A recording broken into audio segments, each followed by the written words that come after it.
Hello, friends. Welcome to the Tuesday Noon Organ Plus concert series here at the Church of the Covenant. My name is Jonathan Moyer, and I am one of the Associate Directors of Music here at the church. And it gives me great pleasure to welcome you here into this space for our concert today. I want to also welcome those who are able to be with us via our live stream online. We welcome you here as part of this moment of music on a beautiful day, autumn day here in Cleveland. If this is your first time joining us, either here in the sanctuary or online, and you would like to learn more about events here at the Church of the Covenant, please consider filling in our visitor survey. We have surveys in the narthex. You can put your name and email address, and we can add you to our weekly email newsletter. If you're joining us online, please visit our website, covenantweb.org, where you can learn about all the events here and how to sign up for our e-news as well. Following our concert today, please join us in the narthex for some freshly prepared baked goods by one of our volunteers here at the church. We'd love to share that with you, and we can talk a little bit about the music that you are hearing in today's program. So it's a great joy for me to be able to present 5 movements from a very remarkable piece of music written in the 1980s by the French 20th century composer Olivier Messiaen. Perhaps some of you are hearing this music for the first time. This is unusual music, but it's particularly suited to be presented here on the wonderful organ that is in the chancel here and in such a beautiful space.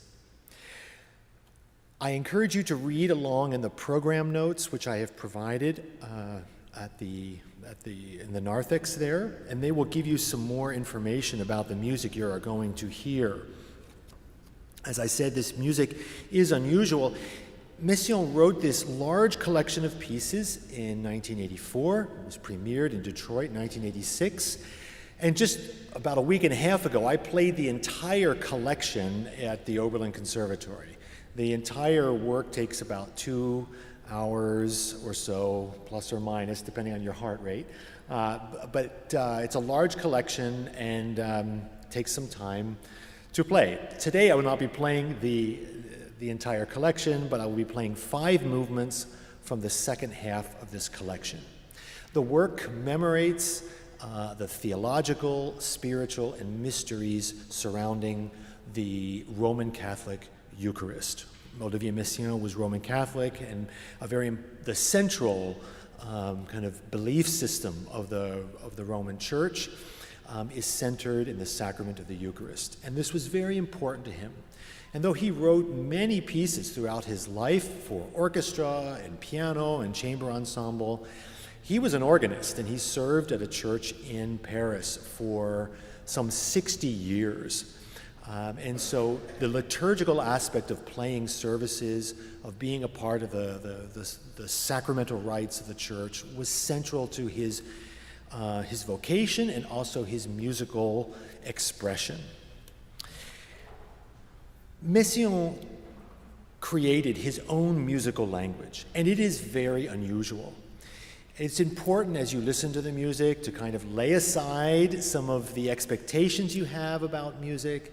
Perhaps we're listening for certain kinds of harmonies and melodies that we're used to in other types of pieces. But Messiaen says, no, I want to recreate this language, and I want to bring also in more natural elements into this musical expression. Perhaps some of you have enjoyed taking walks in nature. Perhaps you've visited parks with waterfalls and listened to the birds or the wind that rustles through the trees. These are the kinds of elements that Messiaen tries to express with our notation system. One of Messiaen's most favorite source of melody came from the birds. So he loves to bring these sounds into his musical expression. And this is what you're going to hear today. So in the first piece is literally called The Two Walls of Water. And if you've ever been, perhaps you visited Niagara Falls, or you have been by a river or another waterfall, and you've heard the kind of rushing torrent of water, this is what he's trying to express here in this first piece. And it's also a part of the story, a biblical story of the children of Israel when they came to the Red Sea and miraculously it opened and they walked through on dry ground. And you'll hear this moment within the music where it just stops. And you hear these kind of breaking chords against silence. And this is what he's trying to imitate. And then you're going to hear just torrents of water with different kinds of melody in the pedal. But this is the experience that he's trying to create. In between, there's several birds that even join the narrative. And they're singing about all these things that they're seeing. And they're really excited. And you'll hear this in the kind of frenetic music that is presented in this piece. Following that comes the first prayer. This is the prayer before the communion, and this is just a moment of simplicity and quiet. You'll hear some Gregorian chant, and this is a kind of moment, a kind of act of humility before we partake of the Eucharist. The 15th movement, the joy of grace, this is kind of a dance. But the only things that are dancing in this music are three birds. So you're going to hear the Tristram starling, you're going to hear the garden bulbul, and the white-throated robin. And they sing 6 stanzas. And see, if you listen carefully, you might hear some repeated refrains in this music as you kind of listen to the dance of the birds and the joy that is just present in this wonderful music. Following that comes my favorite movement of this whole piece. It's the prayer after the communion.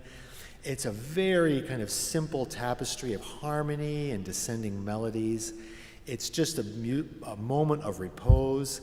The simplicity of this melody just reminds me of the beauty of a butterfly. And that's kind of what's in my mind. I've provided some more notes in the program that you can read and you can meditate on as you listen. Then the program concludes with the last movement of the Livre de Saint-Sacrement. It's called the Offering and Final Alleluia.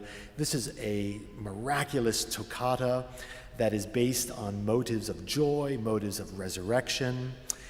It ends with these very loud unison notes. And in the score, Messiaen is actually spelling out the word joy.